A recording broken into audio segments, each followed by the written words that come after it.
नमस्कार, आपण पाहताय न्यूज 18 लोकमतवर गावाकडच्या बातम्या।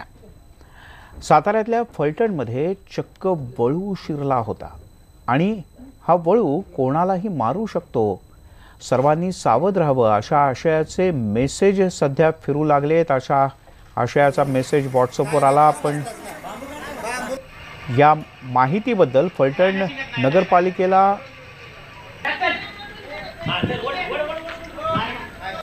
वेळीच माहिती देण्यात आली। पालिकेचे अधिकारी सतर्क झाले। जेसीबी आणण्यापासून अनेक गोष्टी करण्यात आल्या आणि या हा वळू चांगलाच अनेकांना महाग पडला। वळूला जेसीबीनं हळूहळू बाजारपेठेतून एका कॉलनीमध्ये रेटण्यात आलं आणि त्याला अखेर दोरखंडानी बांधून पकडण्यात आलं।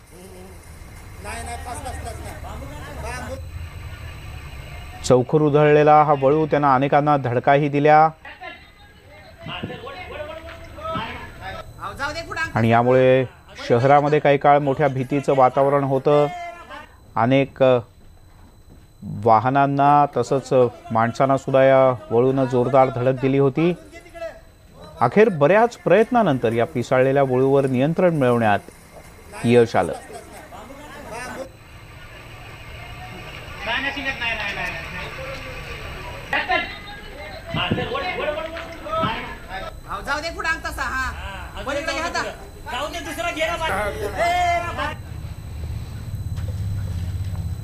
आणि आता वळूयात राज्यातल्या सर्व महत्त्वाच्या बातम्यांचा वेगवान आढावा घेण्याकडे। 7 दिवसांपासून उपोषण करणाऱ्या अण्णा हजारे यांची मनधरणी करण्यासाठी खुद्द मुख्यमंत्री देवेंद्र फडणवीस, केंद्रीय कृषी मंत्री राधामोहन सिंह यांच्यासह राळेगण सिद्धीमध्ये दाखल झाले। गेल्या 4.5 तासांपासून सुरू असलेल्या बैठकीतून कृषी मंत्री राधामोहन सिंह बाहेर पडले असून अण्णांशी सकारात्मक चर्चा झाली असा दावा त्यांनी केला। मुख्यमंत्री आणि अण्णा हजारे यांची बैठक कधी संपणार आणि त्यानंतर अण्णा हजारे उपोषण मागे घेणार का याकडे सगळ्यांचे डोळे लागले। दरम्यान सकाळी अण्णांशी चर्चा करण्यासाठी गिरीश महाजन राळेगण सिद्धीमध्ये दाखल झाले। सर्व मागण्या मान्य झाल्याशिवाय उपोषण मागे घेणार नाही असं अण्णांनी आधीच स्पष्ट केलंय। लोकपाल आणि लोकायुक्ताची नियुक्ती आणि शेतकऱ्यांना हमी भाव या अण्णांच्या प्रमुख मागण्या आहेत। चंद्रपूर महाऔष्णिक वीज केंद्र वसाहतीमध्ये पुन्हा एकदा वाघ वावरताना दिसला। दिवसाढवळ्या दुचाकी चालवताना रस्त्यावरून अचानक समोरनं वाघ अवतीर्ण झाला आणि चालकाची एकच भंबेरी उडाली। चालकाचा दुचाकीवरचा ताबा सुटला आणि हा दुचाकीस्वार रस्त्याच्या बाजूला असलेल्या झाडीमध्ये जाऊन पडला। सध्या या दुचाकीस्वाराच्या घाबरगुंडीचा व्हिडिओ चांगलाच व्हायरल झालाय। नाशिक शहरामध्ये बिबट्यानं घातलेल्या धुमाकुळीची घटना ताजी असताना सटाणा तालुक्यात सुद्धा बिबट्यानं थैमान घातलंय। सटाण्यातल्या अनेक भागात मानवी वस्तीमध्ये शिरून शेतकऱ्यांची जनावरं फस्त करण्याचा या बिबट्यानं सपाटा लावलाय। अखेर या बिबट्याला जेरबंद करण्यात वन विभागाला यश आलं। मागच्या काही दिवसात या बिबट्यानं अनेक जनावरांवर हल्ला केला होता।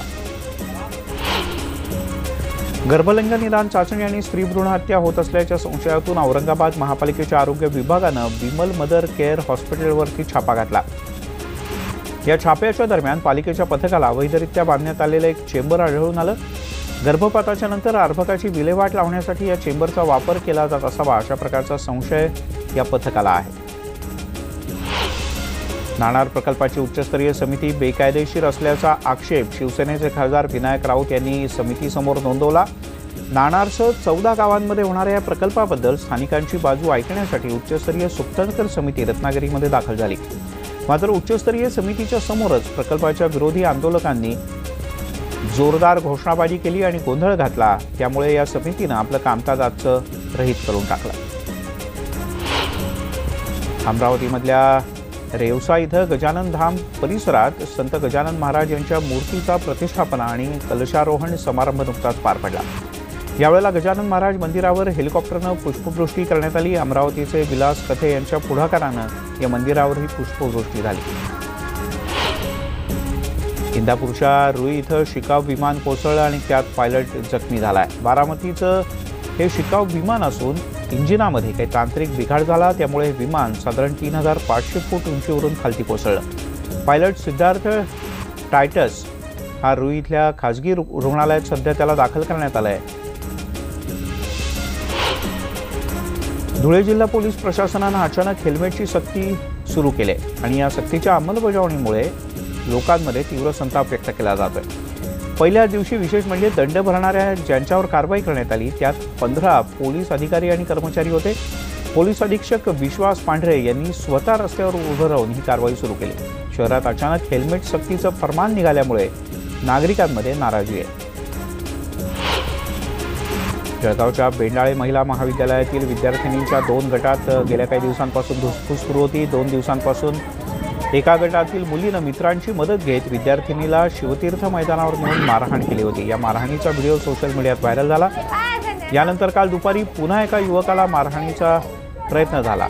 या प्रकरणानं सध्या परिसरात मोठा गोंधळ उडाला आहे। लातूर तुळजापूर मार्गावर पेठच्या इथे पुन्हा एकदा एसटीला भीषण अपघात झाला। यामध्ये सर्वच प्रवासी गंभीररीत्या जखमी झाले आहेत, पण सुदैवानं जीवितहानी झालेली नाही। जखमींवर लातूरच्या शासकीय रुग्णालयात उपचार सुरू आहेत। एसटीनं ट्रकला मागून जोरात धडक दिल्यानं हा अपघात झाला। या अपघातात एसटीचा चालक फोनवर बोलत असावा अशा प्रकारचा संशय व्यक्त केला जातोय। राज्याच्या ग्रामविकास मंत्री पंकजा मुंडे यांनी पुन्हा एकदा राष्ट्रवादी काँग्रेसवर सडकून टीका केली आहे। आम्ही थापा मारून मतं मागत नाही, जे काम केलंय ते तुमच्या समोर आहे, पण राष्ट्रवादीवाले सगळंच काही गडप करतात, रस्तेही कागदावरतीच बनवतात असं पंकजा मुंडे म्हणाल्या। नगर जिल्ह्यातल्या सोनं इथं त्या बोलत होत्या। तिथे अनेक विकास कामांचा शुभारंभ पंकजा मुंडे यांच्या हस्ते करण्यात आला। परभणीच्या जिंतूर शहरालगत असलेल्या MIDC परिसरात कापसाच्या जिनिंगला भीषण आग लागली। त्या आगीमध्ये जिनिंगमध्ये ठेवण्यात आलेला कापूस आणि कापसाच्या गठड्यांचं मोठ्या प्रमाणात नुकसान झालं। सुदैवाने यात कोणतीही जीवितहानी झाली नाही। आगीचं नेमकं कारण मात्र कळू शकलं नाही। रायगड जिल्ह्यातल्या म्हसळा इथल्या बाजारपेठेमध्ये आज पहाटे 5च्या सुमारास भीषण आग लागली। यामध्ये 4 गाड्यांचं मोठं नुकसान झालं। अग्निशमन दल आणि स्थानिकांनी ही आग तातडीनं आटोक्यात आणली, मात्र आगीचं नेमकं कारण कळू शकलेलं नाही। राज्य सरकारनं अनेक शहरांमधल्या सुमारे 16 वर्षांपेक्षा जास्त कालावधीच्या रिक्षा स्क्रॅप करण्याचा निर्णय घेतला, मात्र याला रिक्षा चालकांनी तीव्र विरोध केला। कोल्हापूरमध्ये आज मनसे रिक्षा संघटनेच्या वतीनं परिवहन कार्यालयावर मोर्चा काढण्यात आला। यामध्ये शेकडो रिक्षा चालक रिक्षांसह सहभागी झाले होते। यावेळेला सरकारच्या विरोधात जोरदार घोषणाबाजी करण्यात आली। परभणी जिल्ह्यामध्ये दुष्काळ जाहीर झाला असून दुष्काळाच्या संदर्भात करायच्या सर्व उपाययोजना करण्यात प्रशासन दुर्लक्ष करत असल्याचा आरोप होतोय। स्वाभिमानी शेतकरी संघटनेच्या वतीनं जिंतूर तहसील कार्यालयावर मोर्चाचं आयोजन करण्यात आलं। या मोर्चासाठी तालुक्यातून स्वाभिमानी शेतकरी संघटनेचे कार्यकर्ते आणि शेतकऱ्यांनी मोठ्या संख्येनं गर्दी केली होती। अकोल्यामध्ये 5 रस्त्यांचं भूमिपूजन आज सार्वजनिक बांधकाम मंत्री चंद्रकांत पाटील यांच्या हस्ते झालं। 755 कोटी 32 लाख रुपये खर्चून हे रस्ते बांधण्यात आले। हायब्रिड ॲन्युइटी या कंत्राटदार कंपनीच्या माध्यमातून हे काम सुरू करण्यात आलं आहे। 2016-17 या साली यवतमाळ जिल्ह्यातील शेतकऱ्यांनी खरेदी केलेली विक्री संघामार्फतची जी तूर होती किंवा सोयाबीन आणि चणे याची विक्री मोठ्या प्रमाणात झाली। मागच्या 2 वर्षांपासून या शेतकऱ्यांना त्यांच्या पिकाची थकीत रक्कम अद्यापही मिळालेली नाही। त्यामुळे जिल्ह्यातील 16 खरेदी विक्री संघांनी शेतकऱ्यांची ऑनलाईन आणि बुकिंग न करण्याचा निर्णय घेतला। या निर्णयामुळे शेतकऱ्यांची तूर सध्या घरातच पडून आहे। माजी क्रीडा राज्यमंत्री भाजपचे नेते संजय देशमुख यांच्या निवासस्थानावर आज आयकर विभागानं धाड टाकली। तब्बल 20 जणांच्या पथकानं ही कारवाई केली। 3 तास या धाडीचं काम सुरू होतं, पण घरातून नेमकं काय हस्तगत करण्यात आलं हे काही कळू शकलेलं नाही।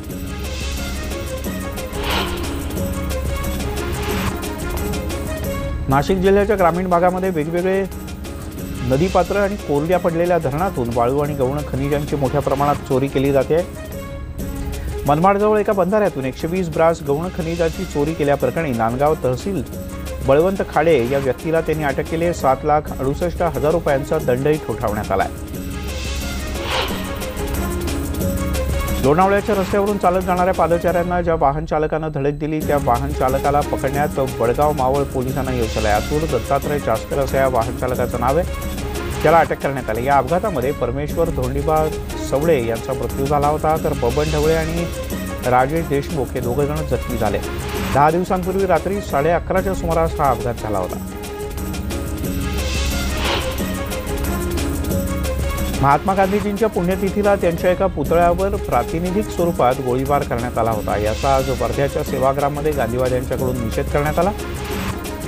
बापू कुटी आश्रमामध्ये शांततेच्या मार्गाने या विरोधात आंदोलन करण्यात आलं. आरोपींवर कारवाईची मागणी सुद्धा करण्यात आली आहे. रिसोड सेनगाव हिंगोली या राष्ट्रीय महामार्गाचं काम सध्या जोरात प्रगतीपथावर आहे. हा महामार्ग बांधण्यासाठी शासनाकडून कोट्यवधी रुपयांचा घेतला जाणारा शिवलाया कन्स्ट्रक्शनकडून शेतकऱ्यांच्या पाण्यावर दरोडा घातला गेल्याचा आरोप शेतकऱ्यांनी केला आहे. न्यूज 18 लोकमतनं हे सगळं प्रकरण समोर आणलं होतं. बारामतीची या बातमीची दखल घेत हिंगोली उपविभागीय अधिकारी अतुल चोरमारे यांनी चौकशीचे आदेश दिले. रत्नागिरीतल्या पुरुष गावात 7 अजगरांना मारून टाकून त्यांना पुरणाऱ्या 14 जणांना अटक करण्यात आली. जितेंद्र मिसाळ, तजम्मुल परकार, पुरुष गावठाण आणि सलीम महाडिक अशी या चौघांची नावं आहेत. या चौघांनाही न्यायालयासमोर हजर करण्यात आलं असता 2 दिवसांची पोलीस कोठडी सुनावण्यात आली. दरम्यान दापोली वनविभागाकडून आणखी 3 जणांना ताब्यात घेण्यात आलं असून त्यांची चौकशी सुरू आहे. या 7 अजगरांना नेमकं का मारण्यात आलं याच्याबद्दल अजूनही तपासात स्पष्टता आलेली नाही. हिंगोली बस स्थानकातील बरेचसं नियोजन हे पूर्ण कोलमडलं आहे. आगारातर्फे नियोजित करण्यात आलेल्या ज्या गोष्टी होत्या त्या चुकल्या आहेत. अपुऱ्या मनुष्यबळाच्या अभावी अनेक कामांचा खोळंबाही होतोय. विशेष म्हणजे बस स्थानकाची नवीन इमारत उभी राहत असल्यानं पर्यायी शेडीच्या स्थानकात सुविधांच्या अभावी प्रवाशांचे मोठे हाल होत आहेत. पिण्याचं पाणी सुद्धा उपलब्ध नसल्यानं सर्वसामान्यांचे हाल वाढले आहेत. हिंगोली शहरातील विविध चौक आणि सार्वजनिक ठिकाणं होर्डिंग आणि बॅनरनी गजबजून गेलेत. विशेष म्हणजे महापुरुषांच्या पुतळ्याची सुद्धा यातून सुटका झालेली नाही. पालघर प्रशासन मात्र बकाल होत चाललेल्या शहराकडे लक्ष देण्यास तयार नाही. शिवाय पालिकेच्या तर्फे केवळ थातूरमातूर कारवाई केली जाते. परिणामी जैसे थे चित्र पाहायला मिळत आहे. सांगली जिल्ह्यात पथविक्रेता आणि किरकोळ व्यापारी महासंघाच्या वतीनं महापालिकेच्या समोर जोरदार आंदोलन करण्यात आलं. केंद्राच्या पथविक्रेता कायद्याचे पायमल्ली होते. फेरीवाल्यांना रितसर नोटीस न देताच हटवलं जात आहे अशा प्रकारच्या तक्रारी यावेळी करण्यात आल्या.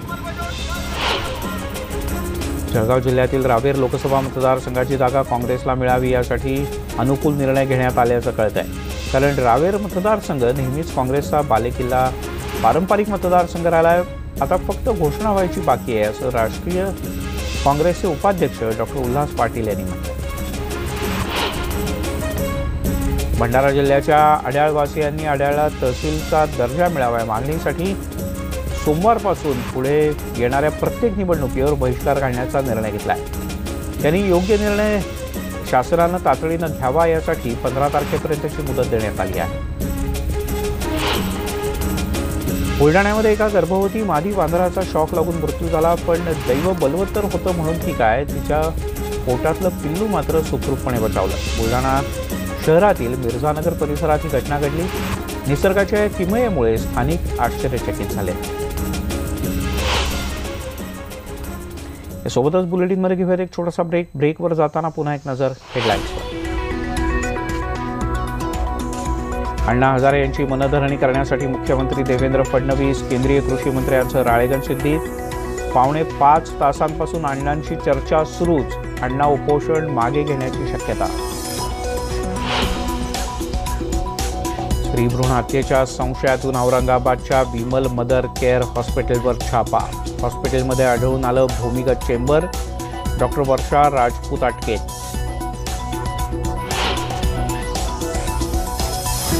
आणि एमआयएमच्या जिल्हाध्यक्षांचा प्रकाश आंबेडकरांसाठी खास बेत. रुचकर बिर्याणी आणि सालनचा बेत. लातूरात जाहीर सभेच्या निमित्तानं कळली आंबेडकरांची आवड. नांदेडमधल्या सचखंड गुरुद्वाराच्या कारभारामध्ये राज्य सरकारच्या हस्तक्षेपाला विरोध वाढत चाललाय. गुरुद्वाराच्या पैसा हडप करण्याचा हा सरकारचा डाव असल्याचा आरोप गुरुद्वारा बोर्डाच्या सदस्यांनी केला. या आंदोलनाची व्याप्ती वाढण्याची दाट शक्यता आहे.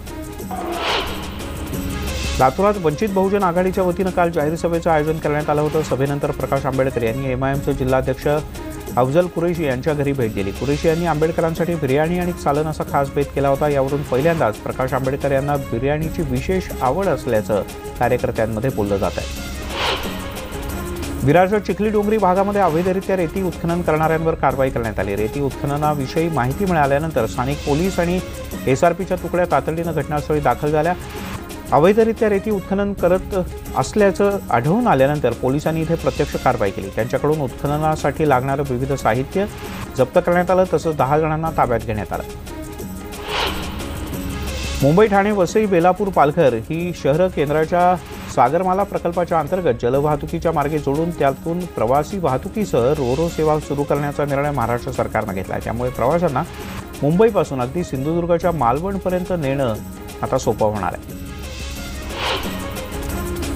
बिबट्याची दहशत पसरलेली असताना त्याच्या मृत्यूमध्ये सुद्धा वाढ होताना दिसते। गेल्या वर्षभरात देशामध्ये झालेल्या बिबट्यांच्या एकूण मृत्यूपैकी सर्वाधिक मृत्यू हे महाराष्ट्रात आहेत। रस्ते अपघात, शिकार, ग्रामस्थांच्याकडून मारहाण आदी प्रकारांमुळे बिबट्यांच्या मृत्यूमध्ये वाढ झाली। गेल्या वर्षभरात 90 बिबट्यांचा मृत्यू झाला।